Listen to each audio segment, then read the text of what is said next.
שלום לכולם, אנחנו בשיעור השני בסדרה אתגר הנדל"ן. בשיעור הקודם התחלתי בבשורה שאני לא מנטור ולא קוסם. אבל יש לי פתרון לאתגר שנקרא רכישת נכס נדל"ני בישראל בצורה בטוחה ורווחית שתמקסם לכל אחד ואחת מכם את הרווח בעסקאות בנדל"ן ישראלי. וזה אתגר חברים, למרות שזה לא תמיד נתפס בצורה כזו ואני אסביר למה. המטרה של כולנו בביצוע עסקה בנדל"ן היא למקסם את ההשקעה שלנו.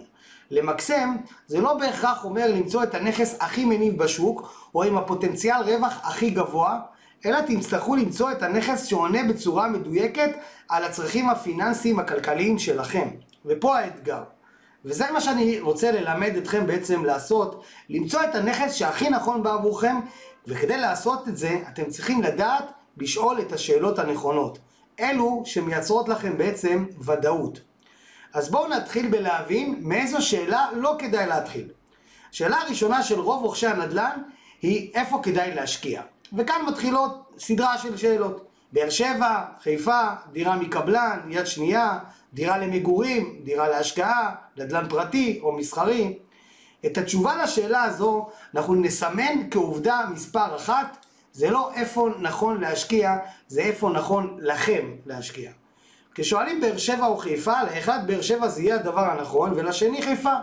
ולא באמת אנחנו מבינים מה ההבדל. ולכן, הכלל הוא, אם שתי האופציות נשמעות לכם זהות, זה פשוט כי עדיין לא שאלתם את השאלות הרלוונטיות. בואו ונבחן יחד איך מתווכים עובדים. מתווכים מקצועיים מתמקצעים בפרויקטים או באזורים כאלה ואחרים, מכירים אותם לעומק, לומדים את היתרונות שלהם ומתמחים בהם.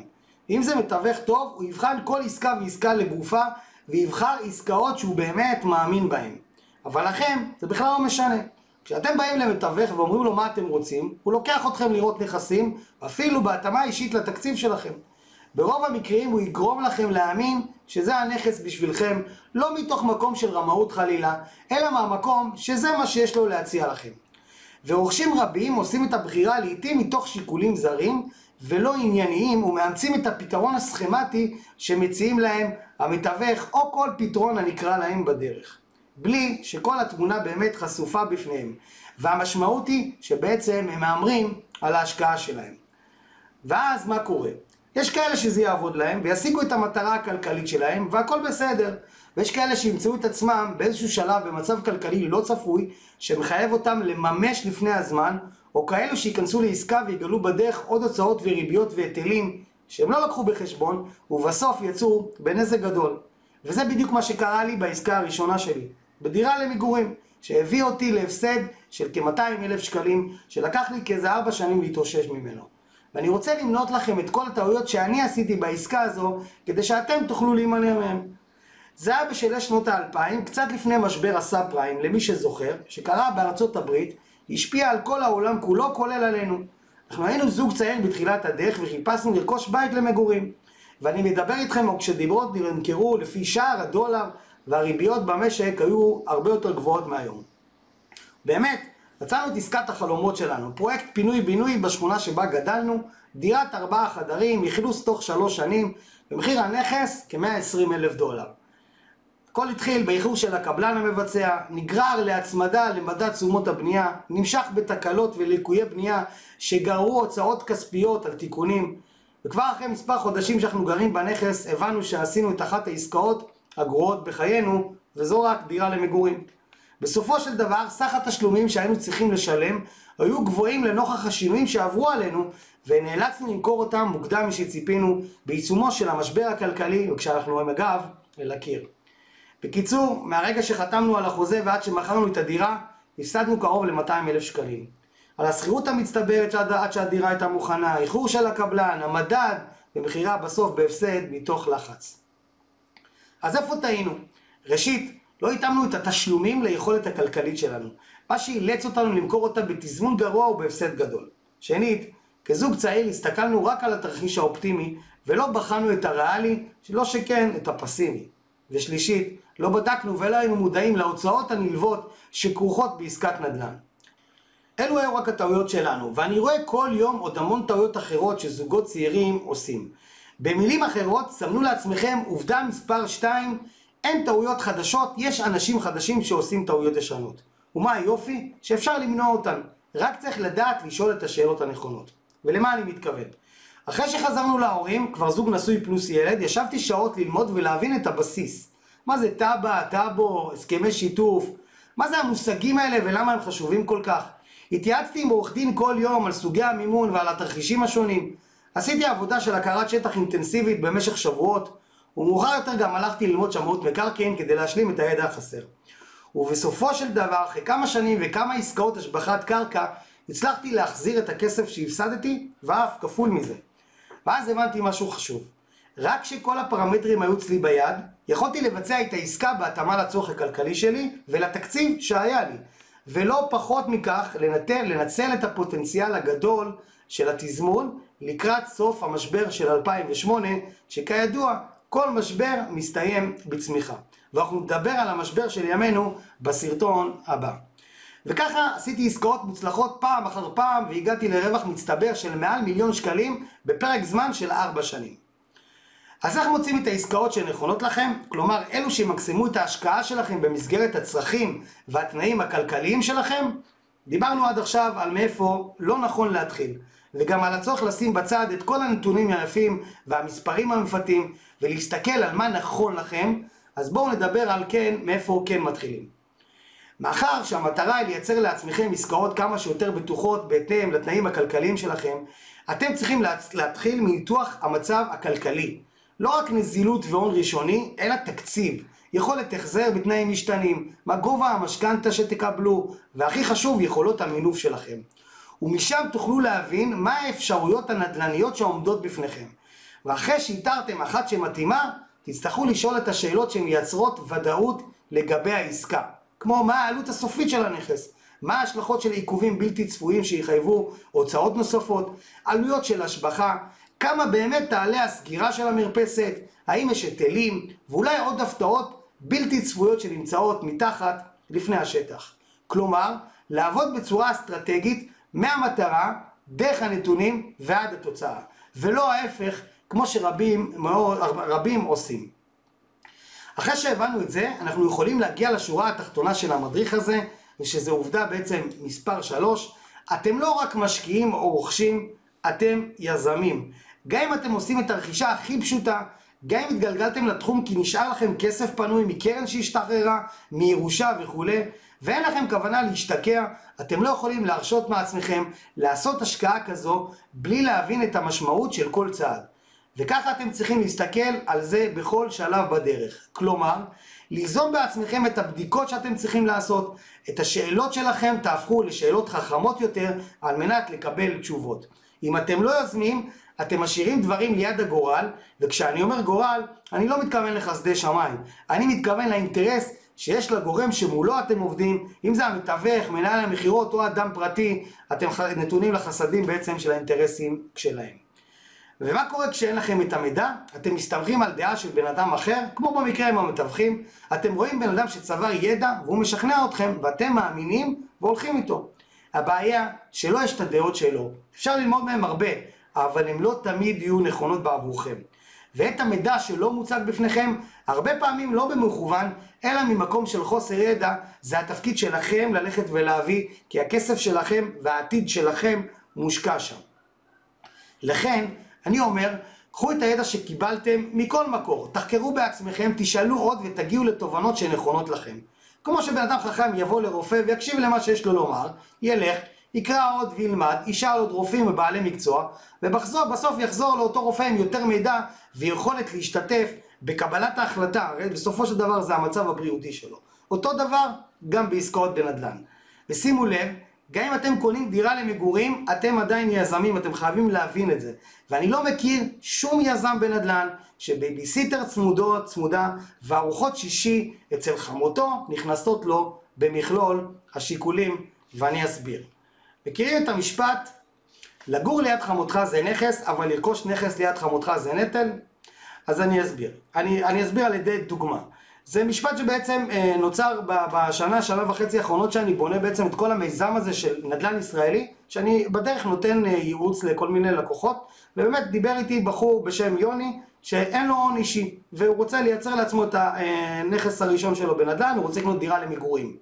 ובאמת אחרי שיחה קצרה התגלה שכן יש לו אפשרות למנף את עצמו בצורה כזו או אחרת, יכולת החזר יש לו, חסר לו רק את ההון האישי. הצלחנו להבין מה הדרך לגייס את ההון האישי כדי שיקנה את הנכס הראשון שלו בשווי של 600-700 אלף. אחרי שסיכמנו את הדרך, אחרי איזה שעה הוא חוזר אליי, אומר, דיברתי עם אשתי, היא רוצה לקנות דירה בראש העין. אמרתי לו, למה היא רוצה לקנות דירה בראש העין? כי היא רוצה לגור ליד חמותה. זו בדיוק הנקודה שמובילה הרבה זוגות צעירים להסתכל רק על מכלול שיקולים צר ולרכוש נכס שלא מתאים להם, ובכך הם גוזרים על עצמם עתיד כלכלי לחוץ ודחוק. הרי דירה בראש העין אותו זוג לא יכול לקנות, אין סיכוי. אז מה היופי? שאחרי שהפנמתם את העובדה שאתם יזמים, פתאום עומדות בפניכם הרבה יותר אפשרויות ממה שהביא אתכם לתחום הזה מלכתחילה. עכשיו אתם כבר יכולים להסתכל על התמונה בצורה קצת יותר רחבה ולבחון את שלושת אפיקי הרווח העיקריים שעומדים לרשותכם בנדל"ן ישראלי. וזה המקום להגיד שוב, למי שלא צפה בסדרת הסרטונים נדל"ן ישראלי ב-90 שניות, זה הזמן. יש שם המון דברים שהם קריטיים להבנה העמוקה של השלב הזה. אחד המכשולים של רוכשים ומשקיעים בתחום הנדל"ן זה האמונה הכללית שלקנות נכס זה צעד מורכב ולא נגיש להשגה. רובם חושבים שצריך הון ראשוני גבוה, שצריך לחכות לזמן הנכון, שהשוק בעלייה או בירידה ועוד מיתוסים כאלה ואחרים. מה שאני בא להגיד, וזה המסר הכי חשוב שאני רוצה להעביר לכם בסדרת הסרטונים הזאת, שכמעט כל אחד יכול להשקיע בנדל"ן ובכל נקודת זמן. כלומר, שלכל אתגר שקיים יש פתרון שהוא רלוונטי עבורו. רק צריך להכיר את האפשרויות. ואיזה כלים אתם צריכים כדי לנתח כל אפיק רווח על מנת שתוכלו למקסם את הרווח שלכם מכל עסקה בנדל"ן? דיברנו על זה בשיעור הקודם. אתם תצטרכו להיות קצת מתווכים, קצת יועצי משכנתאות, קצת שמאים, קצת עורכי דין וקצת אדריכלים. כי גם כאן השאלה היא לא איזה אפיק נכון, אלא איזה אפיק נכון לי ואיך אני משתמש בצורה שנכונה לי ולא לציבור הרחב. אז בואו בעצם נבין מהם האפיקים העיקריים. האפיק הראשון זה רכישת נכס מתחת למחיר שוק. נשמע מושלם לכולם, נכון? פשוט עולים על עסקה פוטנציאלית שהמחיר נשמע אטרקטיבי, נכנסים, מחכים שהשוק יעלה, אבל קל מאוד לטעות פה ואני אתן דוגמה. כדי להבין טוב יותר את האפיק הזה, בואו נתחיל בלהבין מה זה לא פוטנציאל וממה להיזהר. הדבר העיקרי שצריך להיזהר פה זה מצגות שווא. וכשאני אומר שווא, אני לא אומר נתונים לא נכונים, אני אומר נתונים לא רלוונטיים. נתונים מפרויקטים מקבילים שלא בהכרח יעידו על מה שקורה בפרויקט הזה, נתונים משכונות אחרות או אפילו מדירות אחרות באותה שכונה, אבל עם מאפיינים אחרים לגמרי. ושימו לב, לא פחות מנתונים מבטיחים, גם הדמיות מפוארות, גרפים מרהיבים וכלים שיווקיים אחרים מכל סוג. תזכרו, אתם צריכים לבחון את תהליך הרכישה מתוך נקודת מבט כלכלית ולשים לב מתי המספרים רלוונטיים ויכולים להעיד על צפי של רווחיות מסוימת, ומתי מדובר במסרים שיווקיים ששוטפים את המוח ועושים עבודה טובה אם להודות על האמת. מתי הנקודה שאתם צריכים להתחיל לחשוד? כשאתם מרגישים כשאתם אוהבים בפרויקט. נדל"ן זה חיבור אבל זה לא התאהבות. אי אפשר ואסור להיות מאוהב בעסק שלי, במקרה הזה זו עסקת נדל"ן, אבל זה כבר נושא לשיעור אחר. אז אחרי שהבנו מה זה לא, בואו נבין מה זה כן. קודם כל זה אפיק הרווח הראשון שאני אפעל כיזם להשיג, מאחר שכבר בזמן ביצוע העסקה אני נמצא ברווחיות מסוימת, וזה עוד לפני שעבר פרק הזמן שבו הנכס אמור להניב את התשואה הנדרשת. ושוב, זה נכון רק כאשר יש לכם את כל הנתונים והתרחישים האפשריים, ואתם יודעים שהנתון שאתם מסתמכים עליו הוא נתון אובייקטיבי ולא תחזית שמישהו מציג. ואם זו תחזית, תשאלו את עצמכם מי מציג אותה ועד כמה הסיכוי שהיא תתממש מוחשי.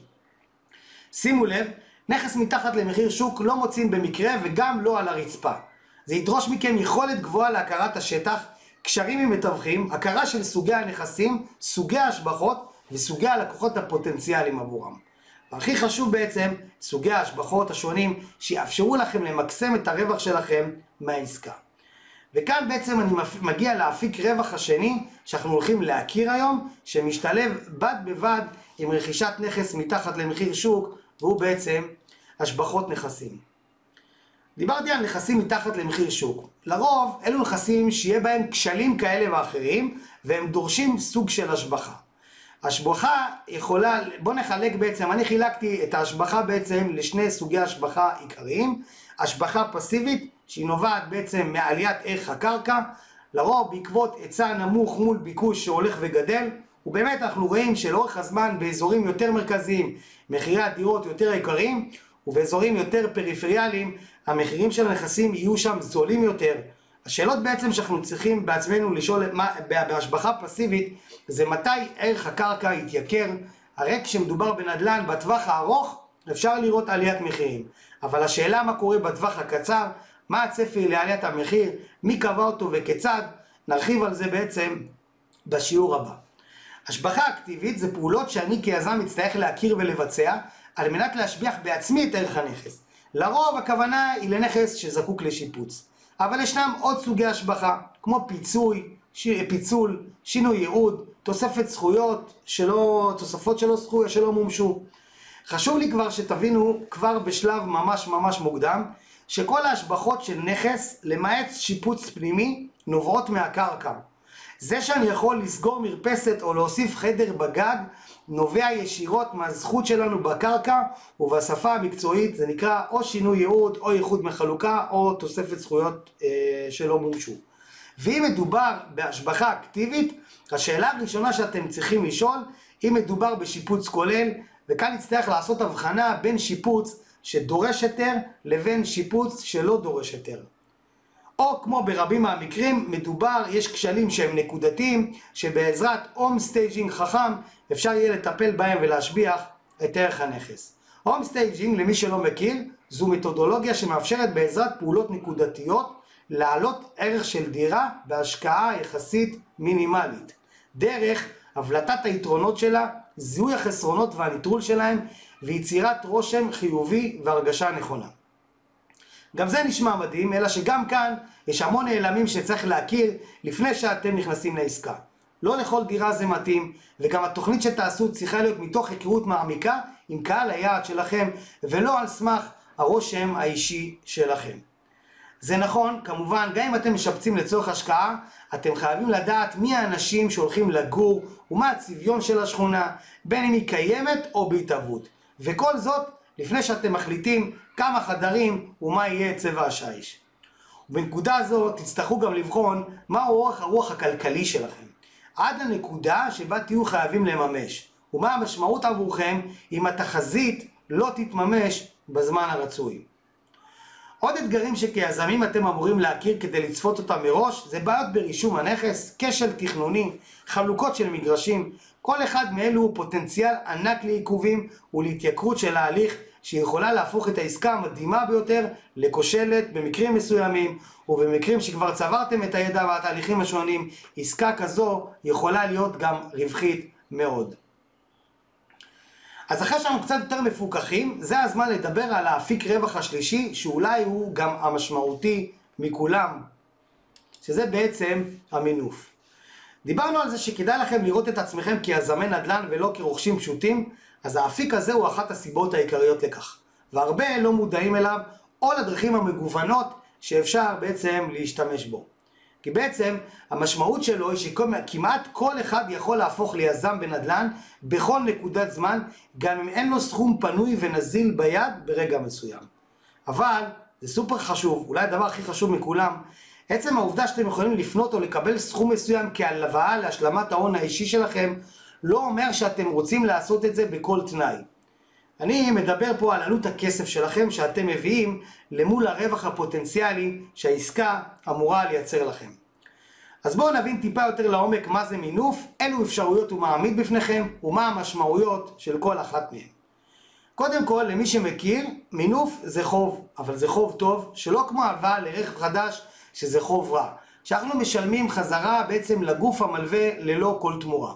כשאנחנו מדברים על מינוף, המשמעות היא שאנחנו לווים כסף תמורת ריבית מסוימת ומכניסים אותו להשקעה שמניבה ריבית או רווח הון גבוה יותר מהריבית שאנחנו משלמים. בצורה הזו אנחנו בעצם מייצרים רווחים מבלי לפתוח את הארנק. עכשיו, יש כמה אפשרויות לבצע מינוף, כלומר דרכים שונות להשיג הון ולמנף אותו. האפשרות הראשונה היא הלוואה. יש לא מעט סוגים של הלוואות, מהמשתלמת ביותר שהיא כמובן המשכנתה, ועד למשתלמת פחות שהיא הלוואה רגילה מהבנקים או מחברות האשראי, שלרוב היא תהיה יותר יקרה. לרוב אנחנו ניטול הלוואות מהסוג הזה בעיקר להשלמות.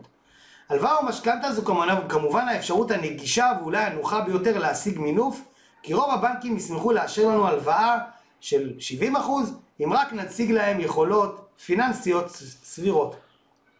אבל הלוואה נוחה ואטרקטיבית ככל שתהיה היא מוצר עם התחייבות וסיכון. כי ברגע שאתם נתקלים בחוסר יכולת החזר, ולרוב זה מסיבות של אנחנו לא צופים אותם מראש, כמו עיכובים על הפרויקט או שינוי במצב הפיננסי או התעסוקתי שלכם, אתם מתחילים לצבור ריביות ופיגורים שמהר מאוד יחלטו את הרווחים שלכם, יורידו את הרווחים שלכם בעצם מהפרויקט. זה נקודה מאוד חשובה והרבה לא צופים אותה מראש ולא משאירים את המרווח הנדרש או מכינים מראש תוכנית חלופית לכל צרה שלא תבוא, והרבה פעמים הם מגיעות חברים. עוד אפשרות לא פחות מעניינת שלא הרבה מכירים היא הלוואה מקרן השתלמות או הפנסיה שלכם. אלו הלוואות מאוד אטרקטיביות כי הריביות בהן נמוכה. זו יכולה להיות אופציה מעולה למנף את הכסף שלנו למטרות השקעה שיקדמו אותנו. אבל החיסרון שלהם הוא שהסכום שתקבלו נגזר ממה שצברתם בקרן והוא מוגבל, וגם הוא ישפיע על רווח ההון שתצברו בה. וגם שיקול זה צריך לקחת בחשבון כשאתם עושים את התחשיב של עלות הכסף שלכם. עוד אפשרות מינוף מעניינת, אם יש לכם כבר נכס. הוראות בנק ישראל אומרות שאתם יכולים למשכן עד 50% מערכו. כלומר, לשעבד את הנכס הקיים ולהשתמש בסכום הזה כהון עצמי לרכישת נכס נוסף או להפנות אותו להשקעות אחרות. בנקודה זו אני רוצה לציין שמי שימשיך לעבוד איתי ועם צוות נדל"ן ישראלי, הדבר הראשון שאנחנו נבחן יחד זה את יכולות המינוף של הכסף שלכם והאופציות למינוף כספים במערכת הבנקאית הפיננסית. ורק לאחר שאנחנו נבחן את נושא המינוף, אנחנו נלך לבחון את האופציות וההזדמנויות שיש לשוק הנדל"ן להציע לנו. בעצם מה שאני מציע לכם, תזכרו שהתקציב זה הסמן הימני שלכם לאורך כל הדרך. תזכרו תמיד שהתפקיד של הבנק הוא לבחון את האפשרות ההחזר שלכם נכון להיום. אבל התפקיד שלכם הוא לבחון את הדברים גם בנקודת זמן עתידית ולחשוב על תרחישים שונים. הכי חשוב, תתאימו את התקציב שלכם לעסקה בנדל"ן ולא ההפך. עוד דבר חשוב לזכור, כשמבצעים מינוף נדל"ן מכל סוג שהוא, לצד הפוטנציאל להגדיל ואף להכפיל את היכולת הכלכלית שלנו, כעת יש לנו שותף שקט אמנם בהשקעה, קוראים לו הבנק, שרוצה מדי חודש את ההחזר החודשי על ההלוואה שלקחתם. ובמקרה שהשתנו הנסיבות ולא תוכלו לעמוד בהחזרים, יהיה ביכולתו לפדות את המשכון. כלומר, למכור את הדירה שלכם כדי לכסות את יתרת החוב, מה שכאמור עלול להותיר אתכם עם הפסד גדול.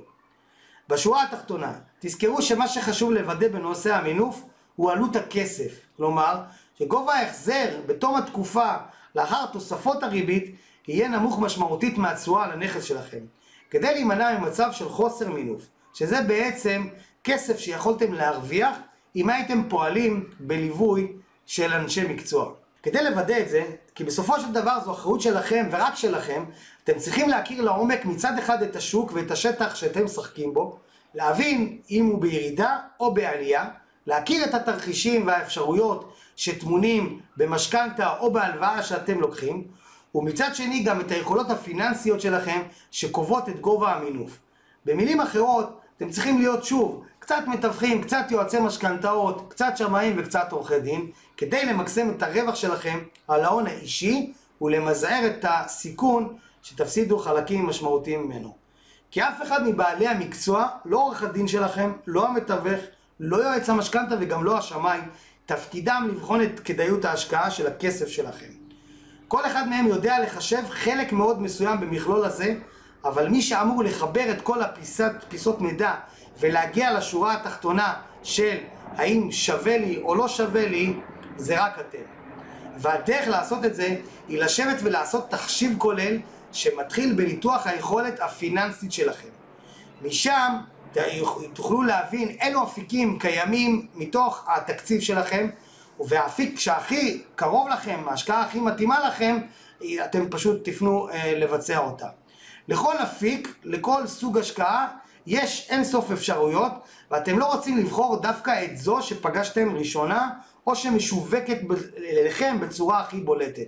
אתם רוצים לחפש אפיק השקעה, את מה שמתאים לכם, ממש כמו זוגיות, שבה אתם בוחרים את הבן אדם שנכון לכם, ולא את הראשון, או זה שמכר את עצמו לכם הכי טוב שאפשר. זה ימנע מכם להיכנס לפרויקט מסוים מתוך התאהבות עיוורת, ויגרום לכם ללכת צעד אחר צעד בצורה מפוקחת ומחושבת. מצד שני, תחשיב כזה גם יאפשר לכם לזהות פוטנציאל רווח לפני כולם. כלומר, להיכנס בזמן מראש עם אלו שעושים את הרווח המשמעותי, ולא בשלב שבו כבר כולם מתחילים לייבב על מחירי הנדל"ן. אז עד כאן היה השיעור השני שלנו בסדרה. אני מקווה שאתם מתחילים להפנים שנדל"ן זה עסק לכל עניין ודבר, גם אם אתם רוכשים דירה למגורים. שדעתי האמיתית שרכישת דירה למגורים זו המיזם הכי פופולרי בישראל. בשיעור הבא נדבר על נושא לא פחות חשוב, שזה מצב הנדל"ן בישראל, והאם באמת כל משבר מוביל לצמיחה, או שזו קלישאה, או הזדמנות אמיתית בעבורנו כיזמים. בהצלחה לכולם.